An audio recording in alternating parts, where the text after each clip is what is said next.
This is Texans TV. Texans Extra Points is sponsored by Community Coffee, strong as our roots, by Reliant, the official energy provider of the Houston Texans, and by your Houston area Ford dealers. Ford is the best in Texas, and by Emoji, the official business bank of the Houston Texans.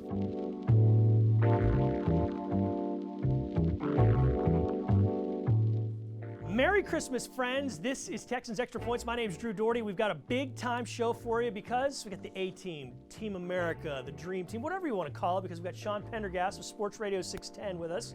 He does the pre- and the post-game shows as well as the morning show during the week. And we got ND Kalu, longtime NFL defensive end, former Houston Texan. You and I even did a podcast this week with Kaimi Fairburn. You guys ready, all in the Christmas spirit? Yes, let's do go. this. Ho, ho, ho. Santa Claus is going to be on this show in just a little bit, but we got to give you a little rundown of what else is coming, because we have keys to a Texans victory. We also have some Texans that you got to keep your eyes on when they host the Cleveland Browns on Sunday at NRG Stadium. Plus, we're going to look back at something that the Texans did so well last week via the Telestrator with John Harris, and I'm going to go one-on-one with Juice. That's right. The rookie offensive lineman, the left guard Juice Scruggs, is in the studio with me, and we're going to chop things up. All right, but let's talk about this offense, fellas. Regardless of what happens versus the Browns on Sunday, I'm going to start with you, Sean. Yeah. What would you like Santa Claus to bring the Texans on Christmas morning? Oh, more health, better health. Yeah, better health, but I don't know that that's going to happen this week. So as far as things that are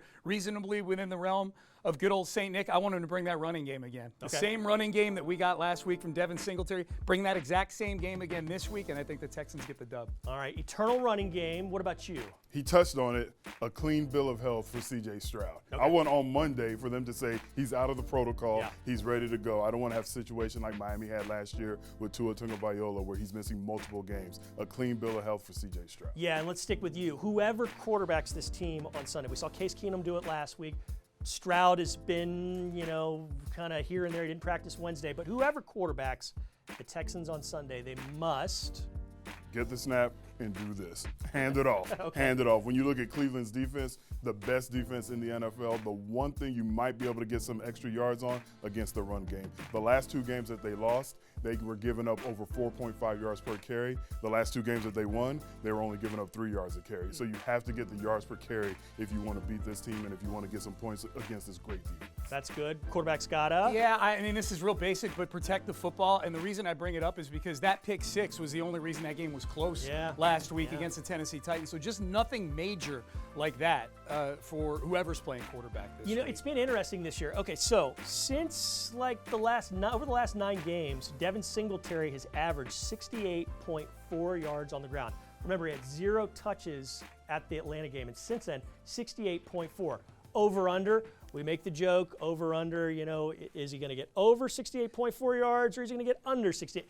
And you're familiar with these Sean things. has never gambled before in his whole life. Yes, exactly. Right. So Singletary going to hit that over? I think he's going over this week. Yeah, I do. I think for one thing, I think they're going to feed him, and I think he's the sole guy now. Maybe not all the carries, but most of the carries. The primary back, Singletary. 68 is a very achievable number for the way that this Texans team is going to feed him. Unless the score gets out of hand, they're going to run the football. You there too? I'm going over. He has to go over because I don't expect a situation where we have multiple receivers with 100-yard games. So he's going to have to go over 70 yards if they have a chance to win this game. Noah Brown led this team in receptions and yards last week, had a good game, caught the touchdown. Dalton Schultz was very, very quiet in the first half, got going in the second half. So with all that in mind, spin the wheel. Pass catcher who shines the most is going to be who? You just mentioned it, Noah Brown. When you look on paper, Noah Brown's the most explosive wide receiver on this team. He's averaging over 18 yards per catch. He's having his best year. Think of this. He's only played 8 games this season, and he's about to just crush all of his personal records as far as receiving yards and receiving touchdowns. If Nico Collins isn't playing, he has to be the number 1 guy. All right, who's your choice? Yeah, I'll go Dalton Schultz. I'll go the other side with Dalton Schultz. A couple of former Cowboys. Yeah, and I think they're going to need to get the ball out quick, too, in this game as well. And I think Dalton Schultz, and I think he and Case kind of had something to build on in the second half there. He saved the season with that catch down near the goal line down there. So I'll go Schultz this week. It's been that type of year. You say save the season there. You could point to the kickoff return by Andrew Beck back in Jacksonville as one of those fulcrum points. There's been a lot of that fun sort of stuff that's worked out. There's a lot of candidates for play of the year on this team. And hey, we still got 3 games to go. I know, so that's the beauty of a winning football team in December. All right, you know what else is beautiful? Talking with the rookie, Juice Scruggs, the left guard. I went one-on-one with him, and here's a bit of our conversation. Juice Scruggs, left guard, joins us now, taking on the Cleveland Browns. This, I imagine, for you has got to be an interesting matchup. You born and grew up for most of your life in Ashtabula, Ohio, which is almost equidistant between Cleveland and Erie over in Pennsylvania. How special is this going to be for you playing against kind of the hometown team? Just growing up watching the Browns and Steelers rivalry, and now being able to go out there and face the Browns, it's kind of surreal, but I'm definitely ready.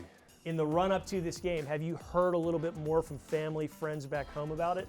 No. It's been, the usual. But definitely come Sunday after the game, my phone's probably going to be going crazy. No doubt. We're going to get into the game matchup in just a moment, but how's the season progressing for you? You kind of come in midway through and, it doesn't look like you've missed a beat, progressing the way you'd like? Definitely, it's definitely some things I need to clean up, and, it's always things to work on. But, yeah, like you said, coming back mid-season, just trying to get back in the groove of things. And, I was a center, and then I come back and I got to go left guard. Just trying to get in the flow, get in the rhythm, and be on the same page with the guys. How tricky has that been? I mean, in college, you played out at tackle. You played all over the line. Yeah. You've done it before at a different level, but what's it been like doing it at this level, playing 2 different spots? Yeah, it's definitely different. It's challenging for sure, but whatever, I think I can do whatever if I just put my mind to it, and we're doing it. No doubt. Hey, Devin Singletary gets 121 yards on the ground last week. How much pride do you guys as an offensive line take in that performance by him? Oh, no, definitely. It's definitely shout out to Motor.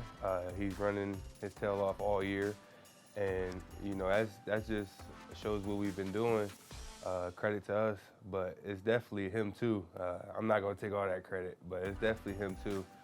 His vision and the way he's running the ball right now is phenomenal. Well, the modesty on both sides is pretty high because you guys give him the credit, he gives you guys all the credit, so it's a nice little teamwork. It is nice teamwork. So in general, how do you guys keep that type of performance going? You're not always going to get 120 yards from back, but how do you stay successful in the run game as an offensive line? Yeah, just keep attacking. Just keep focusing on the run game and making sure that we come out and be physical and be dominant. And if you physical dominant and you take care of the little assignments, little details, you have 120 yards. I know you're gunning for a win on Sunday. What do you want Santa to bring you the next day, though, on Christmas morning? What are you hoping for? I don't really want too much. If anything, I just want some emblems for my truck. Okay, so it's still the truck upgrade stuff truck, like last week. Okay. Yep. Didn't know if anything had changed and you were going to. Yep. I just wanted stuff in my truck, man. Rookie Juice Scruggs, we really do appreciate the time. Best of luck against the Browns. Best of luck these final 2 and hopefully on into the playoffs. Yes, sir. Appreciate you.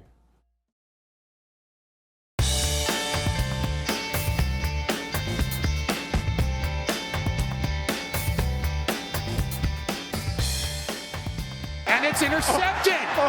Holy cow. Jonathan Joseph takes the ball right back for Houston. Does anybody feel like we're watching a video game right here? Yeah, maybe it's like a couple kids playing a video game where they just don't care what plays are being called.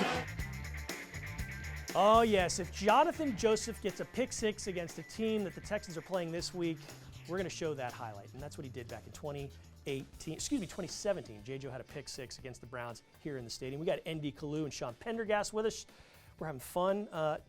J.J. Watt, Mario Williams, they're the only 2 guys in the history of this franchise who have had more sacks in a season than Jonathan Grenard.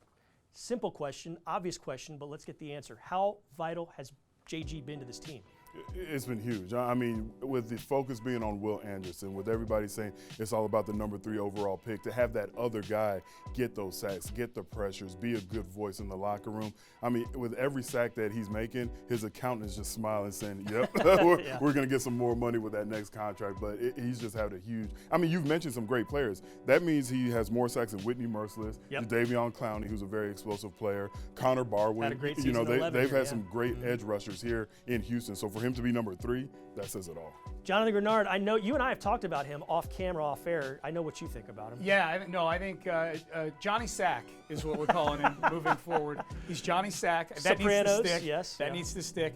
I think he's just become an all-around defensive end this year. I did not have Jonathan Grenard potential franchise tag on my Texans bingo card at the beginning of the year. I think he's a potential franchise tag candidate. He's going to command a lot of money on that open market, and I think the team wants him back next year the way he fits into this defense. He's been great. Johnny Sack is a fantastic nickname. Yeah. Jonathan Grenard, for the record, a much better human being than John Sacramento. For sure. who he's Oh, talking yeah. about there. He's Thank a you. For miserable, sure. miserable dude. Let's stay with you.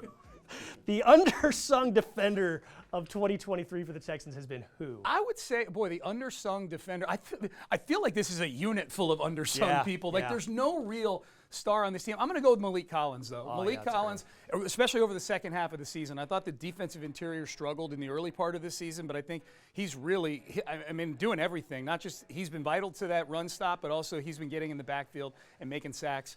And he's been one of the kind of veteran leaders on the team, too. I don't know about you guys, I think Malik Collins is going to dent a turf for the quarterback this year. The way he sacks quarterbacks, it's like he throws them into the turf. Suplex City. It's pretty impressive. Who's your undersung defender? First, call the police because he stole my answer. But I'm going to go, but that's all right because there's a lot of them, like we mentioned, Khalil Davis. Same position, different guy. Yeah. This is a guy that was a camp body. This was a guy that was playing in the USFL this time last year. He wasn't even supposed to be on this team. And not only has he been out there and been able to produce, he's been available. He's played in 12 games. The only 2 games he didn't play, I believe he was a healthy scratch because they were still trying to figure out how he fit in. This is a guy that he gives you that rotation. He gives you that role player. And I think his story is amazing. Yeah, it really is a fantastic. Every journey to get to the NFL is a unique one. His fantastic as well. Both those guys that you named, big reasons the run defense is better for the Texans. But on the whole, what do you look at, see what's changed about this run defense? Just the discipline and gap integrity. When you talk about if you're supposed to have the A gap, you're in the A gap. If you're supposed to have the B gap, you're in the B gap. And all I do is watch the trenches when I watch games. And you see guys, they hit and they get off the block and they're in their gaps. And it is tough. I don't care if you're Derrick Henry. I don't care who you are. If you have Malik Collins, whoever it is in their gap, it's tough to get those extra yards. Yeah, there's not much to add to that. And ND knows better than I do how great the run defense. He's played in a lot of great run defenses before. That's the thing that struck me is that the teams are running into a brick wall, it feels like, every time. And I think that's all about gap integrity and following the playbook that Matt Burke and D'Amico Ryans are giving. Yeah, and a fun thing to note, Derrick Henry last week only had 9 yards on 16 carries. He had twice as many carries as he had yards. He had 1,000 yards combined in the 5 games against the Texans leading up to it. So what did the Texans do last Sunday? Well, our very own John Harris breaks it down X's and O's wise with this week's version of the Telestrator. For the first time in a long time, the Texans' run defense held Derrick Henry in check. They'll have to do it 2 weeks from now, and that's going to be tough here at NRG Stadium, but this was a big reason why they were able to get a win up in Tennessee, how they were able to slow him down. This is at the beginning of the third quarter, first play of the third quarter. Let's go to Telestrator presented by BMW and see how the Texans were able to do this. I'll show you this angle right here, and you're going to see Desmond King. He's going to end up making this play, and this is a great play. This is called duo, and what it does is you're going to get 2 double team blocks right there and right there, right there and right there. So duo, 2 double teams. Henry has the opportunity here to get in and then make a decision. If everybody is jumping up inside, he can then ride the wave to the outside, which he's done plenty. And once he's outside, it's trouble, okay? But the Titans are going to bring a man in motion, Westbrook-Akine, and they're going to run duo here. But how they're accounting for these 2 guys out here is a mistake because the tight end goes there and Burks is supposed to have King. Well, because Dez knows what's coming, Dez is able to jump into that gap. The tight end does not make a change, and Dez is able to run in there and eliminate the runway. Look how he just eliminates this runway right away. He's right there. Kill the engine. Eliminate the runway, kill the engine. Dez King able to do that. Let's take a look from behind. You can see what I'm talking about with these duo blocks. Westbrook-Akine, get him out of there. All right, and you're going to watch right here. Center guard, okay, there's 1. There's 2. So now Henry has an opportunity. Here, or ride the wave outside. Well, he fills in the A gap, Denzel Perryman. Christian fills in the B, and Dez fills right there, and the receiver Burks can't get to him. He can't get to him. You look at him, he's like, oh no. this is not good. And then Desmond does what a lot of guys have not done from the Texans over the last few years and tackle Derrick Henry one-on-one. Huge TFL to start the second half and really set the tone for how the defense is going to play over the final 30 minutes plus of action against the Titans.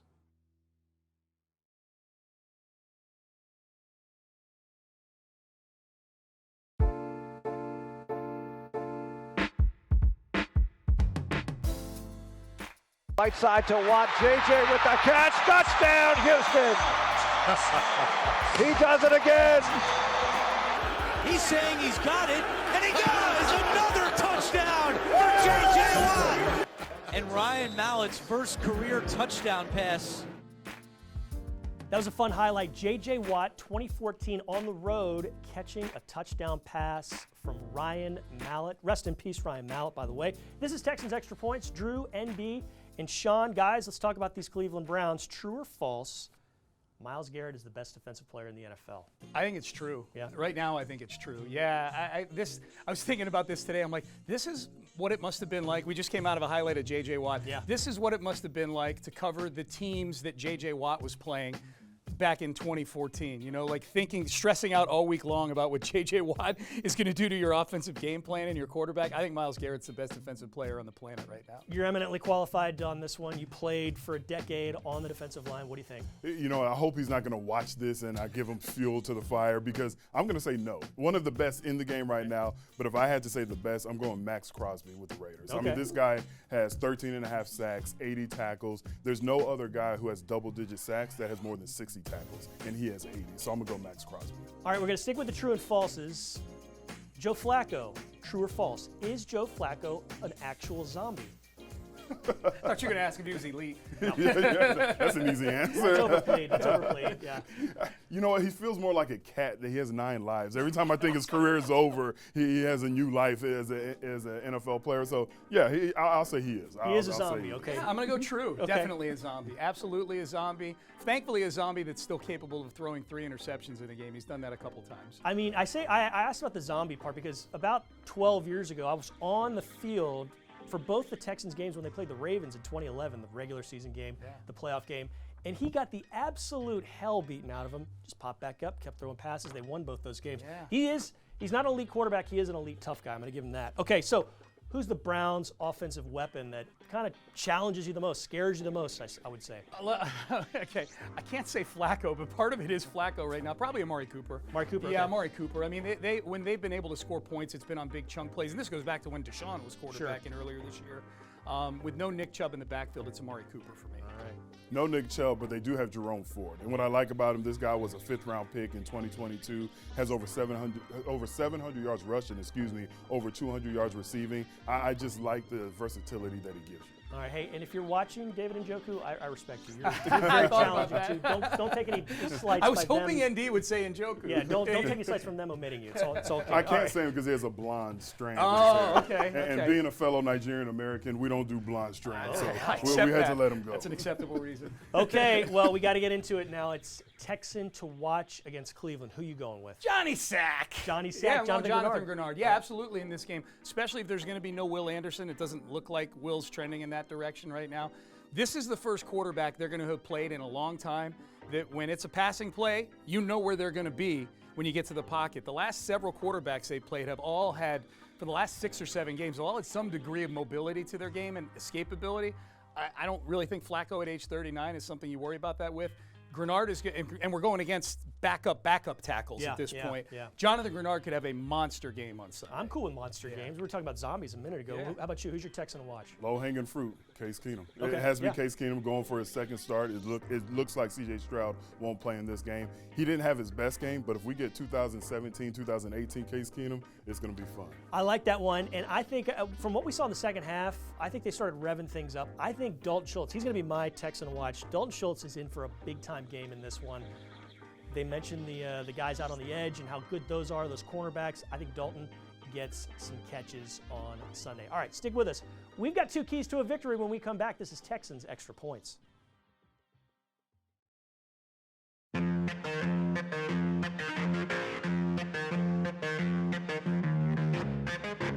Extra Points has been sponsored by Community Coffee, Strong as Our Roots, by Reliant, the official energy provider of the Houston Texans, and by Mattress Firm, the official sleep partner of the Houston Texans. We're back. We hope your holiday season has been happy. This is Texans Extra Points. I'm Drew Dougherty with ND Kalu and Sean Pendergast. It's that time of the show where we get 2 keys to a Texans victory. What are the 2 things that the Texans must do to unlock a dub? 2 things for me. Pummel Joe Flacco. All right. Pummel Joe Flacco. Beat him up like you beat up Will Levis last week, and you're going to cause some turnovers in this game. And number 2, when you get in scoring position, get in the red zone, just get points. Come away with points. Touchdowns are better than field goals, but I think this game's going to look a lot like that Tennessee game last week. So just don't come up empty when you get down there. At least make sure you're coming away with points. Cash in on a touchdown or 2. That would be great. I think it's going to look a lot. I think this is like a 2017 kind of game. Okay, yeah. Pummel him and points in the red zone. How about you? Well, y'all mentioned I didn't give him his props last segment. Right. It is to slow down David Njoku. He's having his best year of his 7-year career. Not just his best year, but his last month. These last 4 games, he's been like an all-pro tight end. So you have to slow him down, and then you have to be in third and manageable. We talked about Myles Garrett earlier in the show. You don't want to be in a bunch of third and long where he gets to put those ears back and get after your quarterback. Yeah, those are good ones. He's dangerous, can wreck the game if that happens. So for me, 4 on the floor, average 4 yards a carry on the ground, pick up yards, move the chains like he's saying, keeps you in those manageable situations when you're on 2nd and 3rd down. And then +2, get 2 more takeaways, then you turn the ball over. This team, despite being 1 game better than the Texans in the standings, the Cleveland Browns are awful at turnover. They turn the ball over way more than they get it back. So Texans, excellent. They're by themselves in 4th place in that stat.